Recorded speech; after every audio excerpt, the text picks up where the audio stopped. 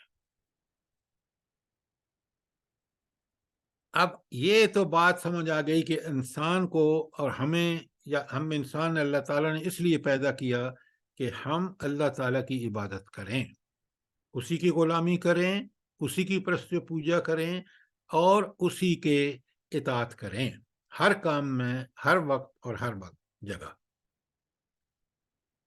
اب اللہ تعالیٰ نے اس کو کیا کیا تاکہ قرآن قیامت کے دن کے سزا جزا دینی ہے، اس کا مالک ہے، اوپر پڑھ کے آئیں آپ۔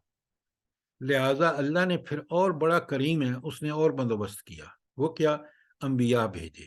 دیکھیں یہ آپ کے سامنے حضرت نوح، حضرت ہود، حضرت صالح، حضرت شعیب اور حضرت لوط علیہم السلام، یہ انبیاء ہیں، اور آ کے اپنی اپنی قوموں کی طرف بھیجے گئے، اور ہر نبی آ کے کہہ رہا ہے یا قوم اعبدوا اللہ، اے میری قوم کے لوگوں اللہ ہی کی عبادت کرو، ما لکم من الہ غیرہ، اس کے علاوہ تمہارا کوئی معبود نہیں، کسی کی عبادت نہیں ہو سکتی سوائے کس کے؟ اللہ تعالیٰ کے۔ شاباش۔ اچھا، اب آپ نے دیکھا کہ یہاں ہمیں پتہ چلا کہ انسان کو عبادت کے لیے پیدا کیا، اللہ نے پھر انبیاء بھیجے، ساتھ کتابیں نازل فرمائیں تاکہ لوگوں کو یاد دہانی رہے، اور قیامت کے دن وہ یہ نہ کہیں کہ اللہ ہمیں تو پتہ ہی نہیں تھا کیا کرنا ہے۔ تو اللہ نے تھیوری کتاب میں بھیج دی، اس کے ساتھ نبی بھیجا جو عمل کر کے ہمیں دکھاتا ہے۔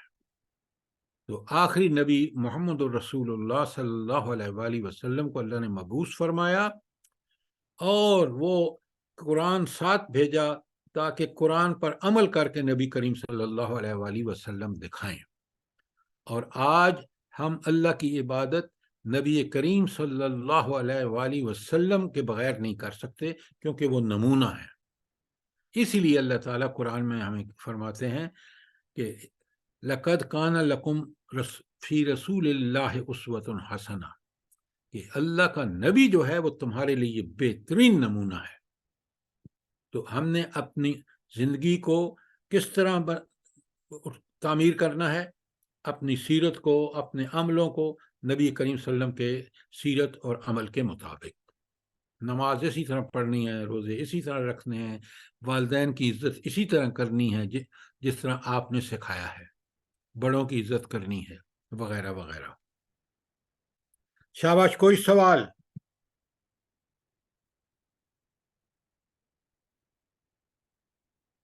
یہ جو اب ہم پڑھ رہے ہیں نا اہدنا الصراط المستقیم، یہ دراصل دعا ہے کہ اے اللہ ہمیں سیدھا راستہ دکھا۔ جی اب بڑے غور سے سنیے، میں مثال دے رہا ہوں۔ پہلا، ہدایت کا ایک درجہ کیا ہے؟ سیدھا راستہ بتا دینا۔ کیا مطلب ہے؟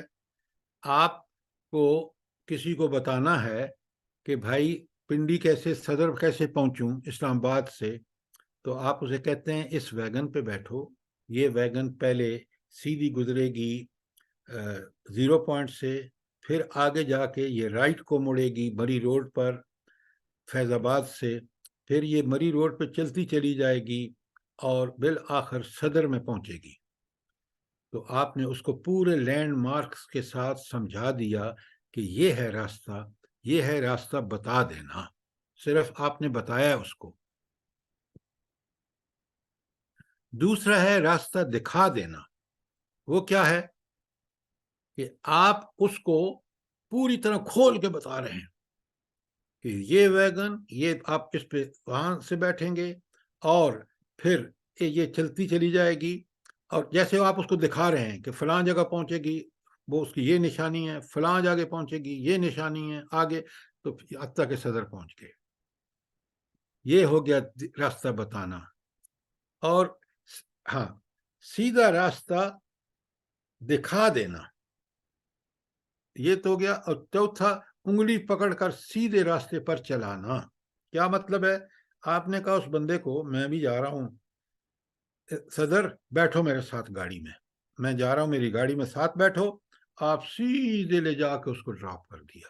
یہ ہے سیدھے راستے، انگلی پکڑ کر سیدھے راستے پر چلانا. اب بات سمجھ آ گئی؟ سر سیکنڈ اور تھرڈ والے کی سمجھ آئی. سیکنڈ تو بیٹا یہ ہے نا، دیکھیں راستہ دکھا دینا، صرف آپ نے اس کو سارا بتا دیا اور سمجھا دیا اچھی طرح جیسے دکھا دیا ہو اس کو، یہ ہے سیدھا راستہ دکھانا. اب یہ اتنی بات سمجھ آ گئی آپ کو؟ جی سر. اچھا، اب اس کی مثال ایسے دی جا ہے سکتی جیسے گوگل میپ راستہ دکھایا جائے. بیٹا گوگل میپ پہ دکھا دیں. Very good example, excellent. تیسری بات کہ انگلی پکڑ کر آپ نے اس کو کہا آ جاؤ میری گاڑی میں میرے ساتھ بیٹھو، میں تمہیں سیدھا لے جا کے وہاں ڈراپ کر دیتا ہوں. یہ ہے انگلی پکڑ کر سیدھے راستے پر چلانا، کہ آپ نے اس کو گاڑی میں ساتھ بٹھایا اور آپ نے جا کے پہنچا دیا اس کو اپنی جگہ پر. ٹھیک ہو گیا؟ جی سر سمجھ آ گئی. اچھا، اب میں اسلام دین کے بارے میں بتاتا ہوں. قرآن بھلا کیا کرتا ہے کہ ان میں سے کون سا درجہ قرآن بتاتا ہے؟ انگلی پکڑ نہیں، پہلا اور دوسرا. یہ قرآن پڑھ کے سمجھ کے، جیسے گوگل میپ سے آپ کو پتہ چل جاتا ہے، اسی طرح جب پڑھتے ہیں سمجھ کے تو ہمیں پتہ چل جاتا ہے کہ یہ کام کریں گے تو جنت پہنچ جائیں گے، اور یہ برائیاں چھوڑ دیں گے، یہ نیکیاں کریں گے. تو یہ تو ہے قرآن ہمیں بتاتا ہے. لیکن اس راستے پر ہمیں ساتھ لے کے جنت تک جو پہنچاتا ہے وہ کون ہے؟ جلدی بتائیں. نبی کریم صلی اللہ علیہ وآلہ وسلم. ان کی زندگی کے مطابق اپنی زندگی کو کر لو، گویا آپ ان کے ساتھ جا رہے ہیں اور سیدھے راستے پہ وہ آپ کو جنت پہنچا دیں گے. اب سمجھ آ گئی بات؟ نہیں آئی؟ آگے سر سمجھ. اسی لیے بیٹا اللہ تعالیٰ نے نبی کریم صلی اللہ علیہ وسلم کو قرآن دے کر بھیجا کہ سیدھا راستہ یہ ہے، قرآن بتائے گا اور آپ اس پہ چل کے لوگوں کو سیدھے راستے پر چلائیں گے.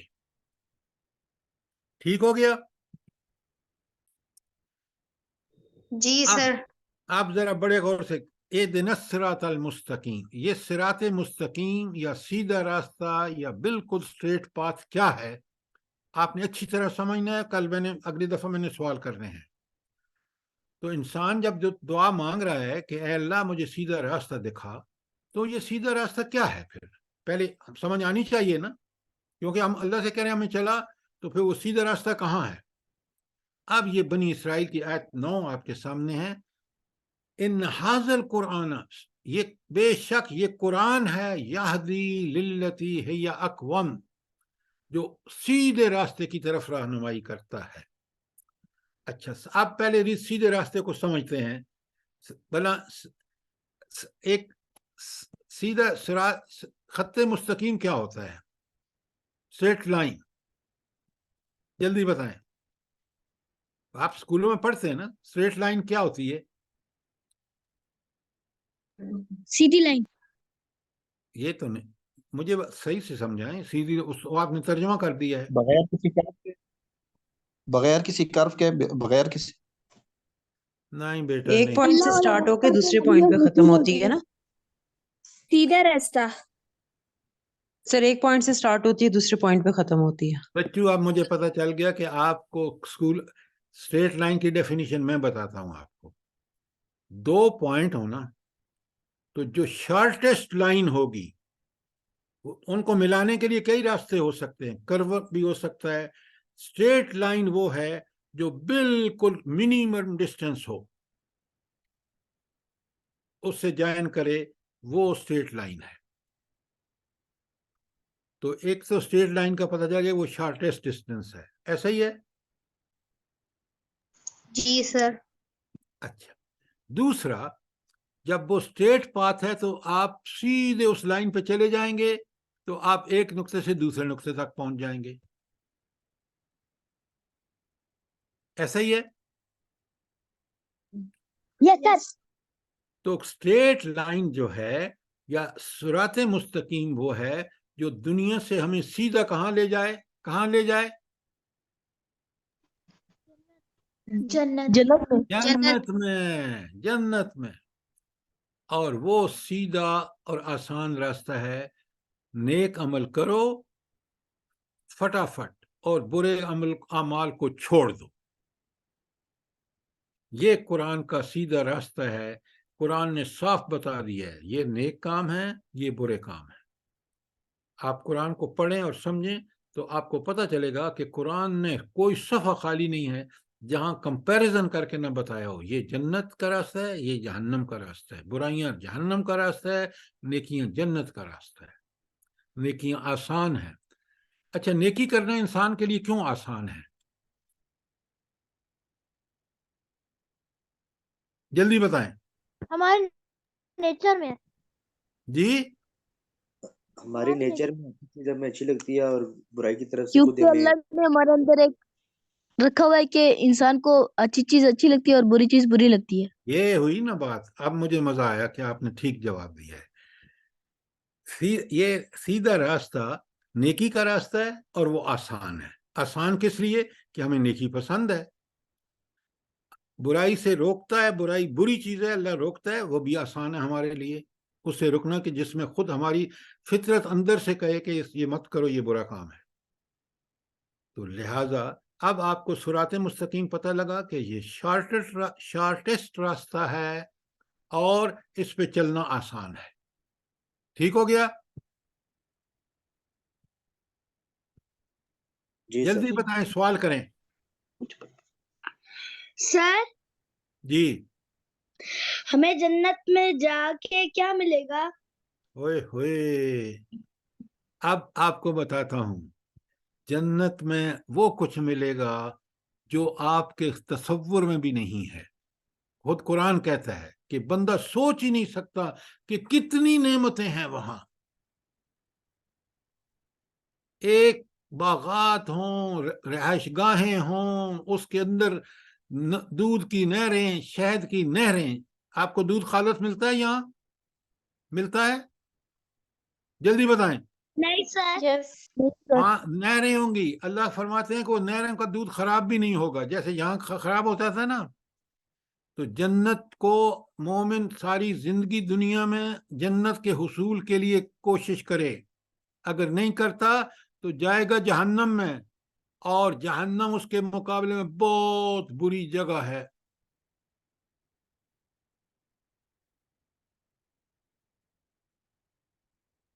ٹھیک ہو گیا؟ جی سر. اچھا اب ہمیں پتہ چلا کہ صراط مستقیم وہ راستہ ہے جو سب سے شارٹ ہوتا ہے. ہم روز لائنیں آپ کھینچتے ہیں 2 پوائنٹ کے درمیان. Straight line is the shortest line اور اس پہ چلنا اللہ تعالیٰ نے ہماری فطرت ایسی بنائی ہے کہ ہمارے لیے آسانی ہے. اچھا اب آپ سے کوئی پوچھے کہ بھائی اس پورے راستے کو صاف ستھرا طریقے سے سمجھنا کہ یہ ہے وہ سیدھا راستہ یہ کہاں سے پتہ چلے گا؟ قرآن میں سے. نہ قرآن نے تو آپ کو بتا دیا کہ یہ سیدھے راستے کے نشان یہ ہیں نیکی کرو اور برائی. لیکن پورا اس کا جو صلی اللہ علیہ وسلم کی زندگی سے. ہاں اب آپ آئے نا. نبی کریم صلی اللہ علیہ وآلہ وسلم نے ہمیں چل کے دکھایا ہے یہ ہے سیدھا راستہ. اس طرح چلو گے تو آپ سیدھے راستے سے جنت پہنچ جاؤ گے. اگر تم نے سیدھے راستے کو چھوڑا تو گمراہ ہو جاؤ گے. اب بڑے غور سے نیچے دیکھیں آیت انعام کی قل اے اللہ کے رسول اعلان کر دیجئے. اے اللہ کے رسول. اللہ کس کو کہہ رہے ہیں؟ اپنے رسول کو کہ بتا دو لوگوں کو اننی ہدانی ربی اننی ہدانی ربی الی صراط مستقیم. میرے رب نے پلیز باتیں مت کریں آپ کی باتیں ڈسٹرب کر رہی ہیں سب کو. تو اللہ تعالیٰ فرما رہے ہیں کہ سنو اننی ہدانی ربی الی صراط مستقیم، کہ اللہ کے نبی کو کہا کہ بتاؤ لوگوں کو کہ میرے اللہ نے، میرے رب نے مجھے صراط مستقیم پہ چلا دیا، ہدایت دے دی۔ تو گویا پھر صراط مستقیم کس کا راستہ ہے؟ کس کا جنت راستہ؟ راستہ جی حضرت محمد صلی اللہ علیہ جنت، وسلم کا۔ ہاں، حضور نبی کریم صلی اللہ علیہ وآلہ وسلم کا۔ اور پھر آگے آیت میں دیکھ رہے ہیں دینن قیمن، یہ ہے وہ سیدھا دین۔ یہ کیا ہے؟ بالکل یہ دین جو اسلام ہے، جو قرآن کا بتاتا ہے پوری زندگی گزارنے کا راستہ، وہ سب سے ٹھیک راستہ وہی ہے۔ اور اس پر کون چلا ہے جس کو ہم نے فالو کرنا ہے؟ ہاں، حضرت نبی محمد صلی اللہ علیہ کریم۔ وسلم۔ تو اب آپ کو پتہ ہونا چاہیے کہ نبی کریم صلی اللہ علیہ وآلہ وسلم کی زندگی کے حالات آپ کو پتہ ہونے چاہیے۔ آپ کہیں گے تو اس پہ لیکچر رکھ لیں گے، لیکن اگر آپ نے خود محنت نہ کی نا، آپ کبھی نہیں سیکھ سکتے۔ میں بتا دوں آپ کو کتنا اچھا لیکچر میں دے دوں، کیونکہ آپ کان بند رکھے ہوئے ہیں۔ اگلے ہفتے جب میں اگلا نیکسٹ لیکچر ہوتا ہے تو آپ بالکل کچھ پتہ ہی نہیں ہوتا آپ کو، یہ کیا بات ہوئی۔ اچھا، ایک تو سیدھا راستہ نبی کریم صلی اللہ علیہ وسلم کا، وہ آیت 161 انعام سے پتہ چل گیا۔ اور پھر آ کے دیکھیں جی، میں کہہ رہا تھا کہ یہ سارے دین سارے ڈفرینٹ کیوں ہیں، مطلب ان کو ٹیڑھے کیوں ہیں؟ مطلب یہودی ہیں کچھ، اور کچھ میں اسلام ہے اور کچھ میں مسلمان ہیں۔ شاباش، گڈ کوشچن۔ اللہ تعالیٰ نے، آپ دیکھ رہے ہیں کہ آپ نے ابھی دیکھا کہ کوئی وقت خالی نہیں رہا جب اللہ تعالیٰ نے نبی نہ بھیجا ہو کسی قوم میں۔ اللہ تعالیٰ نے جب نبی بھیجا تو جو ایمان لائے ان سب کو اللہ تعالیٰ مسلمان کہتا ہے، چاہے وہ حضرت عیسیٰ کے فالوور ہوں، کسی نبی کے بھی۔ کیوں؟ مسلم کا مطلب کیا ہے؟ وہ اللہ کے تابع دار بنے۔ لہٰذا جو اللہ کا تابع دار نہ بنے وہ مسلم نہیں ہے، وہ گمراہ ہوتا ہے۔ تو گمراہ ہو کے کوئی یہودی بن جاتا ہے، کوئی عیسائی بن جاتا ہے، کوئی دیوبندی بن جاتا ہے، کوئی بریلوی بن جاتا ہے، کوئی سلفی بن جاتا ہے۔ اللہ کہتا ہے کہ تم سوائے میرے بندے بننے کے اور کچھ نہ بنو۔ تو یہ جو جتنے گمراہ فرقے ہیں، جو دیکھیں نا، عیسائی کیوں گمراہ ہوئے؟ انہوں نے کہا عیسیٰ علیہ السلام اللہ کے بیٹے ہیں۔ یہودی کیوں گمراہ ہوئے؟ ابھی آ رہا ہے آگے۔ یہودی اس لیے گمراہ ہوئے کہ انہوں نے اللہ کے ہر حکم کی خلاف ورزی کی، جھوٹ، سود، رشوت، سب جو آج ہم کر رہے ہیں انہوں نے بھی وہی کیا، وہ بھی ذلیل ہو گئے، اور ہم بھی آج ذلیل ہیں۔ بات سمجھ آئی کوئی نہیں؟ اچھا آ گئی سمجھ۔ اچھا، اب سورہ انعام کی آیت 153 اللہ تعالیٰ فرماتا ہے ان ھذی صراطی مستقیما، یہ میرا راستہ، تعالیٰ فرماتے ہیں میرا راستہ ہی سیدھا راستہ ہے۔ اور وہ راستہ اللہ تعالیٰ نے قرآن میں بتایا، اوپر آپ پڑھ کے آئے ہیں کہ ان ھذا القرآن یہدی للتی ہی اقوم۔ اقوم کا مطلب بالکل سیدھا، اسٹریٹ۔ تو اللہ فرما رہے ہیں کہ میرا سیدھا راستہ ہے جو میں نے قرآن میں بتایا ہے، فاتبعوہ، لہذا تم اسی پر چلو۔ تو قرآن اور قرآن کا وہ راستہ جس پر نبی کریم صلی اللہ علیہ وسلم چل رہے ہیں وہی سیدھا راستہ ہے، وہی ہم کو اس کو اپنانا ہے۔ ٹھیک ہو گیا؟ جلدی بتائیں۔ دیکھیں آپ سوال بالکل نہیں کرتے، پھر اگلی دفعہ جواب سوال کریں، بات کو سمجھیں۔ شاباش۔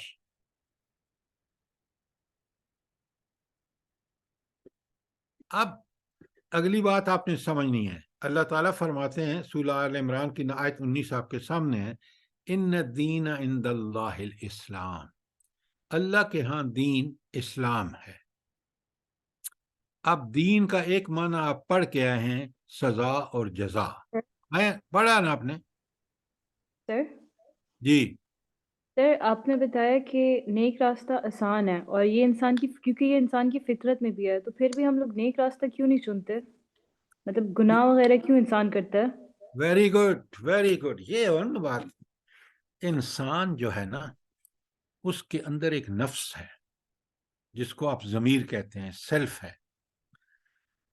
وہ ضمیر اگر آپ کے اندر وہ ضمیر زندہ ہو، وہ زندہ کب ہوتا ہے ضمیر؟ جب آپ وہ جو اللہ تعالیٰ نے آپ کی پیدائش کے وقت آپ کے اندر نیکی اور بدی کی پہچان رکھی ہے، اگر نیک ماحول، نیک والدین کے ہاں آپ پیدا ہوں تو وہ برقرار رہتی ہے. کیوں؟ آپ اس کو ڈسٹارٹ نہیں ہوتی، آپ کو نیکی اچھی لگتی ہے، برائی بری لگتی ہے، آپ کے والدین بھی کر رہے ہوتے ہیں، ماحول بھی کر رہا ہوتا ہے، آپ دیکھ رہے ہوتے ہیں. لیکن اگر والدین گمراہ ہوں، باپ رشوت لیتا ہے، تو اس کا بیٹا جو ہے وہ پھر ٹھیک نہیں ہو سکتا. کیوں؟ وہ حرام کا عادی ہو جاتا ہے، اس کے گھر میں حرام آ رہا ہے، وہ خوب بازار میں مزے کرتا ہے لیکن وہ اچھی فطرت سے دور ہوتا چلا جاتا ہے، حتیٰ کہ برائی ہی اس کو اچھی لگنے لگتی ہے. سر یہ آپ نے کہا والدین گمراہ ہوتے ہیں، اس کا مطلب نہیں سمجھ آیا. ہاں اچھا شاباش، میں ابھی سمجھاتا ہوں آپ کو بیٹا. نعوذ باللہ، میں ایک مثال دے رہا ہوں آپ کو. میں نماز نہیں پڑھتا تو میرا بیٹا نماز پڑھے گا؟ بتائیں مجھے. نو سر. تو یہ ہے، یہی تو بات ہے کہ والدین اگر بگڑے ہوئے ہوں، دیکھیں والدین حلال کما کے نہیں لا رہے، آپ بچوں کو حلال کھلا نہیں رہے، وہ حرام کما کے لا رہے ہیں، حرام بچوں کو کھلا رہے ہیں، تو یہ بچے بگڑیں گے نہیں بگڑیں گے؟ بتائیں مجھے. بگڑیں گے. لیکن ضروری تو نہیں ہے نا، کبھی ایسا ہوتا ہے کہ پیرنٹس اچھے ہوتے ہیں اور بچے گمراہ ہوتے ہیں. وہ بچے باہر کا ماحول، اسکول کا ماحول، ان کے دوست برے، ایسا نہیں ہے کہ اللہ ٹپ بندہ برا بن جاتا ہے. برا بناتا ہے اس کو گھر، اس کا ماحول، اس کا اسکول. ہم بچوں کو بھیجیں انگلش میڈیم میں، وہ نہ اللہ سے ان کا کوئی تعارف، نہ کوئی ان کو پڑھا انہوں کہ نبی کریم صلی اللہ علیہ وسلم کے بارے میں، وہ خاک جانیں گے. آج یہی تو ہمارا مسئلہ ہے. بات سمجھ آ رہی ہے نہیں آ رہی؟ جی سر. کوئی سوال؟ جی سر آ رہی ہے. اچھا جی سر ایک سوال تھا جی میرا. حکم بیٹا. سر ابھی آپ نے بات کی والدین کے حوالے سے نا، تو حضرت ابراہیم علیہ السلام جو ہیں وہ ایک اللہ تعالیٰ نے ان کو ہدایت کا راستہ دکھایا اور وہ اللہ کے پیارے لوگوں میں سے تھے، لیکن ان کے جو باپ تھے، ان کے والد جو تھے، وہ ایک بت پرست بت بنانے والے تھے. تو اس میں کبھی کبھی ہم اس کیس کو ریورس بھی دیکھ لیتے ہیں. نہیں، آپ کی رائے؟ ایک منٹ بیٹا. اللہ تعالیٰ کے فیصلے ہوتے ہیں. حضرت ابراہیم کو اللہ نے نبی بنانا تھا، وہ نبی بنے، اور وہ اس فطرت پہ نبی، جب بھی کسی نبی کو دیکھ لیں اس کی زندگی نبوت سے پہلے بھی مثالی ہوتی ہے. تو لہذا حضرت ابراہیم علیہ السلام کے باپ بت پرست تھے، لیکن یہ توحید پرست تھے، اس لیے کہ یہ آگے چل کے نبی بننا تھا، اور نبی کو اللہ تعالیٰ پیدا ہی اس فطرت پہ پیدا کرتا ہے اور اس فطرت کو مضبوط کر دیتا ہے. اب سمجھ آئی بات آپ کو؟ جی سر. تو یہ ایکسیپشنز ہیں، ایکسیپشنز کہ بعض انبیاء جو ہیں، دیکھیں نا، حضور نبی کریم صلی اللہ علیہ وآلہ وسلم بت پرست گھرانے میں پیدا ہوئے، دادا چچے سارے بت پرست تھے. لیکن یہ نبی کا معاملہ مختلف ہوتا ہے، جیسے میں نے آپ کو بتایا ہے کہ اللہ تعالیٰ اس کو صحیح فطرت پہ پیدا کر کے پھر اس کی فطرت نبوت سے پہلے بھی برقرار رہتی ہے، اور جب نبوت آتی ہے تو پھر سونے پر سہاگا ہو جاتا ہے کہ اللہ تعالیٰ کا پیغام اس کو جب ملتا ہے تو وہ ایسی ہستی بن جاتی ہے کہ وہ خود نہیں بلکہ وہ دوسروں کے لیے بھی رہنمائی کا وہ بنتا ہے ذریعہ. بات سمجھ آئی نہیں آئی؟ جی سر. جی سر اچھا، تو اب مہربانی کر کے اسی طرح جس طرح میں آپ کو سمجھا رہا ہوں، جب میں سوال کروں کل تو جواب آپ نے اسی طرح دینے ہیں. اچھا، ذرا ان آیتوں کو بڑے غور سے سمجھیں بیٹا. کل بڑے ہو کے آپ نے قرآن سے ہی رہنمائی لینی ہے، اور آج آپ کو اچھا ہے کہ آپ اس کورس میں اب دیکھیں یاسین کی 3 اور 4. اِنَّكَ لَمِنَ الْمُرْسَلِينَ، اللہ تعالیٰ فرما رہے ہیں ان کا مطلب ہے بے شک آپ، یعنی آپ سے مراد نبی کریم لمن المرسلین، آپ رسولوں میں سے ہیں. یہ کون کہہ رہا ہے؟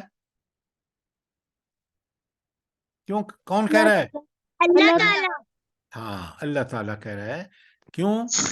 یہ نہیں کر رہا. اس لیے کہ کافر کہتے تھے نہیں نہیں آپ رسول نہیں ہیں، آپ ایسے جھوٹ موٹی باتیں کر رہے ہیں.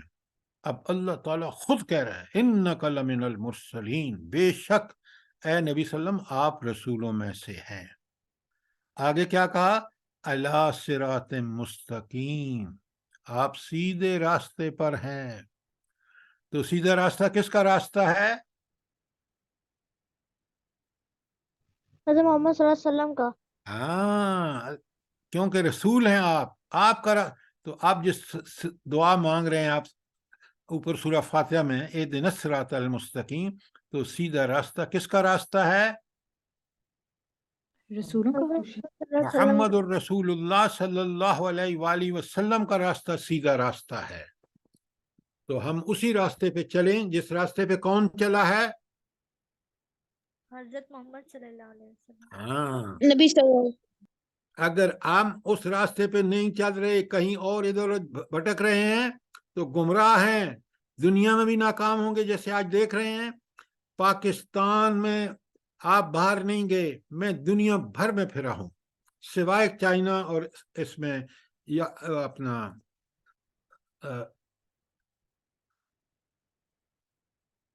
چائنا اور انڈیا، جاپان، جاپان وغیرہ میں نہیں گیا. باقی یورپ، افریقہ ہر جگہ گیا ہوں، ہر جگہ.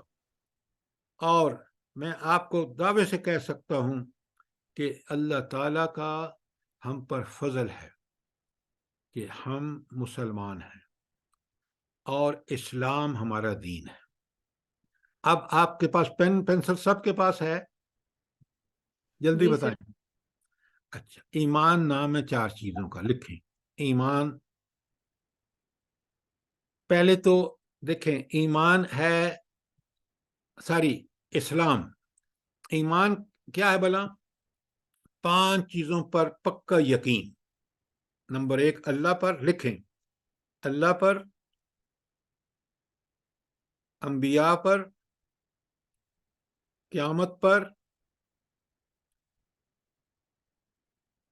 کتابوں پر اور ملائکہ پر. 5 چیزیں، اس کو ایمان.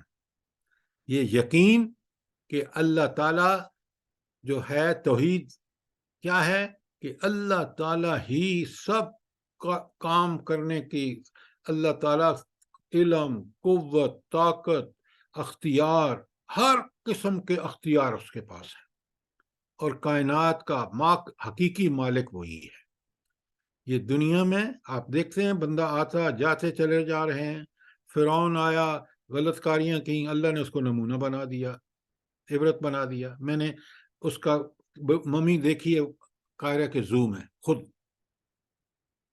لہذا ایمان 5 چیزوں پر یقین کا نام ہے: اللہ تعالیٰ اور انبیاء، قیامت یا آخرت، اور فرشتے اور کتابیں جو اللہ نے نازل فرمائی. کوئی سوال آپ کا؟ نو سر. ابھی پکڑے جائیں گے آپ. اچھا، کوئی سوال نہیں ہے تو یہ ملائکہ کیا چیز ہیں؟ صرف فرشتے. فرشتے. کیا کام ہے ان کا؟ کیا اسائنمنٹ اللہ نے ان کو دیا ہے؟ اللہ کا پیغام پہنچانا. ایک ہے صرف. اور اللہ تعالیٰ کا ہر حکم مانتے ہیں، ہمارے اعمال کرتے ہیں اور ہر وقت عبادت. یہ بھی ٹھیک ہے. اللہ جو سنیں کائنات میں جو عذاب آتے ہیں، جو بھی اللہ کے کام کرنے کے ہوتے ہیں، اللہ کے کرندے کون ہیں؟ فرشتے ہیں۔ ان میں سے ایک ہے کہ وہ پیغام پہنچاتے ہیں انبیاء کو، اللہ کا ہر حکم مانتے ہیں۔ جیسے آپ نے کہا یہ ملائکہ ایک مخلوق ہے جو نور سے پیدا ہوئی ہے، اور یہ اللہ کے یہ برائی کر ہی نہیں سکتے، اللہ نے ان میں یہ رکھی نہیں ہے صلاحیت برائی کرنے کی، نیکی بس اللہ کا حکم ماننا۔ آپ اس طرح سوال کیا کریں، اچھا یہ بتائیں یہ کتابیں کون سی ہیں جس پر ایمان اور یقین لانا ضروری ہے؟ تورات، زبور، انجیل اور قرآن مجید۔ اچھا شاباش، یہ تو بہت اچھا بتایا آپ نے۔ تورات کس پہ نازل ہوئی تھی؟ کس نبی پہ؟ حضرت موسیٰ علیہ السلام پر۔ حضرت موسیٰ علیہ السلام۔ اچھا اب یہ بتائیں کہ یہ جو قرآن جو نبی کریم صلی اللہ علیہ وآلہ وسلم پر نازل ہوا ہے، یہ کتاب جو ہے یہ کیسی کتاب ہے؟ یہ اور ہمیں سیدھے راستے ایک منٹ اس کتاب میں اور تورات، انجیل، زبور میں کیا فرق ہے؟ اللہ تعالیٰ نے اس کی حفاظت کا ذمہ خود لیا اور یہ مکمل کتاب ہے۔ اس میں very good very good very good. ان کا ذمہ اللہ نے نہیں لیا تھا، تورات میں یہودیوں نے تبدیلی کر دی، اور عیسائیوں نے بائبل میں جو حضرت عیسیٰ پہ کتاب نازل ہوئی تھی اس کو بدل دیا۔ لیکن قرآن، میں نے آپ کو بتایا میں دنیا میں گھوما ہوں، جہاں بھی نماز پڑھی ہے بالکل یہی قرآن اسی طرز پر اسی کامہ فل سٹاپ کو زبر زیر کے ساتھ پڑھا جاتا ہے۔ آپ کہیں بھی سنیں۔ سر یہ بھی ہے نا کہ قرآن جو ہے وہ قیامت تک سارے مسلمانوں کے لیے، اور باقی جو کتابیں ہیں وہ خاص خاص قوموں پر ان کے لیے تھیں۔ نہیں، اب قرآن کے نازل ہونے کے، بیٹا بڑے غور سے سنیں، قرآن کے آنے کے بعد کوئی اور کتاب پر عمل کہاں قبول نہیں ہوگا، نہ یہودیوں کا کوئی عمل قبول ہوگا کیونکہ قرآن پر ایمان نہیں لائے۔ اب نبی کریم صلی اللہ علیہ وسلم اور قرآن کے نازل ہونے کے بعد یاد رکھیں اللہ کا فیصلہ ہے، جو اس قرآن پر اس پر ایمان لا کے اس پہ عمل کرے گا اس کو میں جنت میں بھیجوں گا، جو اس کا انکار کرے گا یہودی، عیسائی، کافر، قادیانی سب جہنم میں۔ یہ اللہ کا فیصلہ ہے، میں آپ فیصلہ نہیں کر رہا۔ بات سمجھ آئی کوئی نہیں؟ جی سر آ گیا۔ اچھا آخرت پر یقین کا کیا مطلب ہے؟ آخرت پر ایمان کا کیا مطلب ہے؟ کہ ہمیں یقین ہوتا ہے کہ آخرت ایک دن آئے گی، کہ قیامت آئے، اللہ تعالیٰ ہمارے اعمال کا اللہ تعالیٰ حساب مانگیں گے۔ اب بڑے غور سے سنیے، ہمیں سب سے پہلے موت آئے گی، موت کے بعد ہم قبر میں جائیں گے، اس کو عالم برزخ کہتے ہیں، کہ بندہ پردے کے پیچھے چلے، برزخ پردے کو کہتے ہیں۔ اس کے بعد ایک سور پھونکا جائے گا۔ یہ سارے آخرت کے مناظر ہیں، اس پہ مجھے آپ کو اور میرا یقین ہونا چاہیے اور ہمیں پتہ ہونا چاہیے۔ موت کے بعد انسان قبر میں جب پہنچا تو وہ عالم برزخ میں چلا گیا۔ برزخ کہتے ہیں پردے کے پیچھے، کہیں ختم نہیں ہو گیا، وہ موجود ہے۔ کس حال میں موجود ہے اللہ کو پتہ ہے۔ اس کے بعد وقت گزرنے کے ساتھ ساتھ ایک وقت آئے گا جب اللہ فرشتے کو حکم دے گا جو تیار کھڑا ہے، وہ سور پھونکے گا، پھونک مارے گا اپنے اس میں ناد میں، اور پورے انسان ختم ہو جائیں گے۔ یہ پہلا مرحلہ۔ موت کے بعد سور پھونکا جائے گا، سور پھونکنے کے بعد جب سب مر جائیں گے دوسرا سور پھونکا جائے گا۔ جب دوسرا سور پھونکا جائے گا سارے انسانوں کو اللہ تعالیٰ زندہ کر دیں گے، سب، آدم سے لے کر آخری انسان تک۔ یہ دوسرے سور پہ ہوا، پھر سارے لوگ دوڑ کے چلیں گے کہاں؟ میدان حشر میں، جہاں حساب و کتاب خود بخود لوگ دوڑیں گے، وہاں پر جائیں گے۔ تفصیلات میں ابھی نہیں جا رہا. وہاں جب پہنچیں گے اللہ تعالیٰ کی عدالت لگ جائے گی. یہ سارے آخرت کے اس پہ سب پہ آپ کو اور مجھے یقین ہونا چاہیے، ہونا ہے. اگر یہ یقین نہیں ہے تو پھر ہمارا ایمان ٹھیک نہیں ہے. اچھا، وہاں حساب کتاب ہوگا. کس بات کا؟ دنیا میں کتنے نیک عمل کیے، کتنے برے کیے آپ نے. اگر نیک عمل بہت اچھے ہیں، زیادہ ہیں، اللہ آپ کو جنت میں بھیج دے گا. برے اعمال زیادہ ہیں، نیک بہت تھوڑے ہیں، جہنم میں اللہ تعالیٰ بھیج دے گا. اس پہ ہمارا یقین ہونا چاہیے کہ یہ سارے مراحل جو میں نے آپ کے سامنے بیان کیے ہیں، یہ ان سے ہم نے گزرنا ہے، یہ برحق ہیں، یہ ہو کے رہے گا. یہ ہے آخرت پر ایمان. اب بات سمجھ آئی؟ کوئی نہیں آئی؟ آگے سر. ہاں، سوال کریں. شاباش.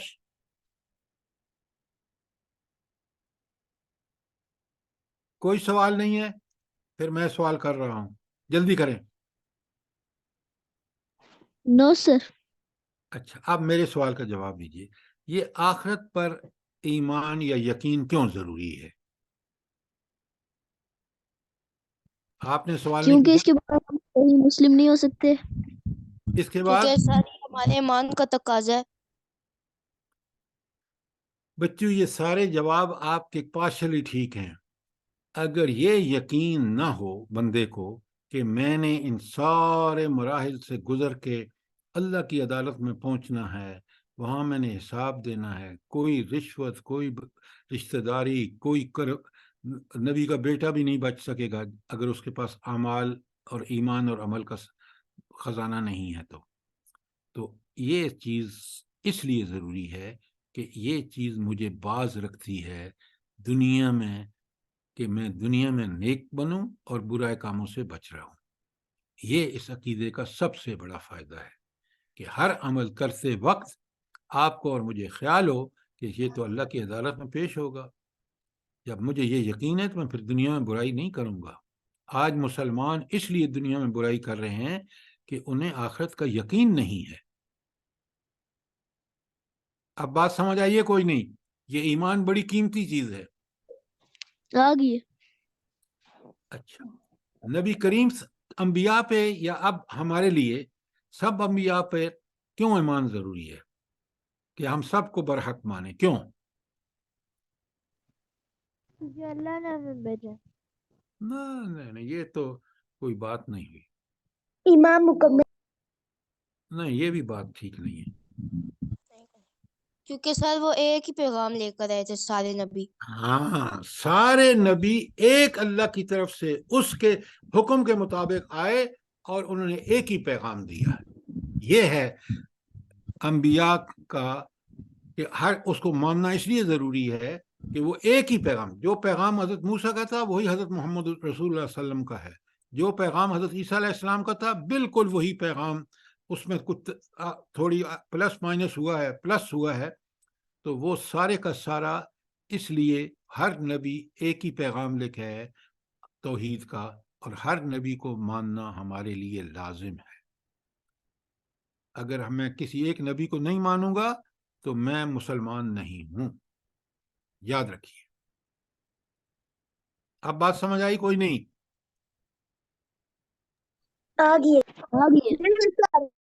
آگے. تو اللہ کے نبی پر ایمان کا مطلب یہ ہے کہ اس کو برحق مان کر اور اس کا پوری طرح اس کی اطاعت کی جائے. اگر نبی کی اطاعت نہیں کر رہے میں اور آپ، تو ہمارا نبی پر ایمان کا دعویٰ جھوٹا ہے. اور یہ ہے ہمارے مسلمانوں کا آج مسئلہ. قیامت پر کا یقین نہیں ہے، برے عمل کرتے ہیں، نبی کریم صلی اللہ علیہ وسلم کے طریقے پر نہیں چلتے، غلط کام کرتے ہیں. تو آپ نے دیکھا ایمان کتنا ضروری ہے. شاباش، سوال کریں، سوال کریں. اچھا، اب میں نے بتایا آپ کو کہ نبی پر ایمان کا اس وقت آپ کا ایمان ٹھیک ہو جب آپ نبی کے حکم کو مان کے چلیں گے، زندگی اس طرح گزاریں جس طرح نبی کریم صلی اللہ علیہ وسلم نے گزاری ہے. آخرت کا ایمان آپ کا اس وقت ٹھیک ہے کہ دنیا کا ہر کام کرتے وقت اپنے سامنے رکھیں کہ میں نے اس کام کا ایک دن اللہ تعالیٰ کو قیامت کے دن حشر کے میدان میں مجھے اسی کی بنیاد پر فیصلہ ہوگا کہ مجھے جنت پہ اللہ تعالیٰ بھیجیں گے یا جہنم میں.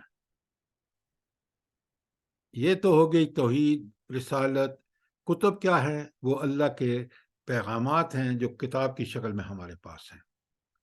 قرآن اور دیگر کتابوں میں فرق یہ ہے، قرآن اللہ نے اس کی حفاظت لی، مکمل دین کہ عقیدہ کیا ہو، عمل صالح کیا ہو، اس کو بتاتا ہوں میں ابھی آپ کو، وہ کتاب نے بتایا ہے. تو ہمیں سمجھ آ گئی. سوال آپ کر لیں ابھی، ورنہ میں آپ سے سوال کروں گا کہ اللہ پر ایمان کا کیا مطلب ہے، نبی صلی اللہ علیہ وسلم پر ایمان کا مطلب کیا ہے، آخرت پر ایمان کا مطلب کیا ہے. یہ سب سمجھ آ گیا آپ کو؟ جی سر. اچھا بچوں بتاؤ مجھے کہ اللہ پر ایمان کا کیا مطلب ہے. آپ کہہ رہے ہیں نا سمجھ آ گیا، بتائیں مجھے. سر اللہ پہ ایمان کا مطلب یہ ہے کہ اللہ تعالیٰ کی ساری باتیں ماننا، جو اللہ تعالیٰ نے ہمیں قرآن بھیجا اور اس پہ مطلب فل اپنی زندگی پہ امپلیمنٹ کر دینا. بیٹا یہ بات آپ کی ٹھیک ہے، میں آپ کو بتاتا ہوں، ذرا غور سے سنیں. اللہ پر ایمان کا یہ مطلب ہے کہ میں یقین سے جانوں کہ اللہ میرا خالق ہے، اس نے مجھے پیدا کیا ہے. اللہ میرا مالک اور آقا ہے. اللہ میرا ایسا مالک اور آقا ہے کہ میں نے اس کا ہر حکم ہر وقت اور ہر جگہ ماننا ہے، اور اس کے احکامات قرآن میں ہیں، عملاً وہ تھیوری قرآن میں ہے، اور اس کا عمل نبی کریم صلی اللہ علیہ وسلم نے کر کے دکھایا ہے. یہ ہے اللہ پر ایمان.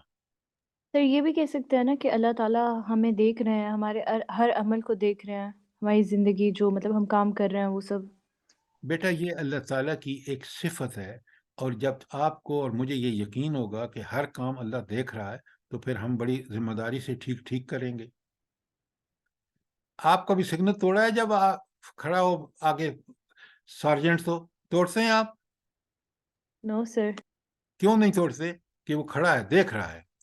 تو اللہ تعالیٰ، یہ تو ایک مثال آپ کو سمجھانے تھی، اللہ تو ہمارے دلوں کے راز سے بھی واقف ہے، وہ خوب جانتا ہے. اس لیے بڑے ہوش سے زندگی گزارنی چاہیے. بات سمجھ آ گئی؟ جی سر. یہ کون لائنیں ڈال رہا ہے اس پہ؟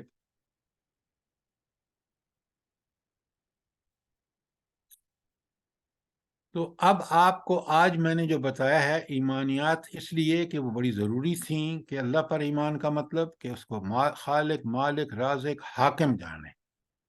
رسول اللہ صلی اللہ علیہ وسلم پر ایمان کا مطلب یہ ہے کہ ہم اس پر ایسا یقین رکھیں کہ اس کی ہر بات حق اور وہ نمونہ ہے ہمارے لیے عمل کا.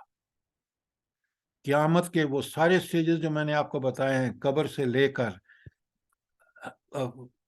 پہلا سور، پھر دوسرا سور، پھر انسان سب پہنچیں گے میدان حشر میں، وہاں حساب کتاب ہوگا. یہ سارے مراحل کا یقین، اگر یہ مجھے اللہ پر یقین، آخرت پر یقین اور رسول اللہ صلی اللہ علیہ وسلم کی نبوت پر یقین ہے، تو پھر میں کوئی برائی نہیں کر سکتا. کیوں؟ یہ سب ایمان میرا بالکل پکا سچا ہوگا تو میں اس کے مطابق عمل کروں گا، اور میں نہ اللہ کی نافرمانی کروں گا، نہ رسول صلی اللہ علیہ وسلم کے طریقے کو چھوڑوں گا، نہ آخرت کے ڈر سے کوئی برائی کروں گا، اور نیکی ضرور کروں گا. بات سمجھ آئی کہ نہیں آئی؟ جی سر.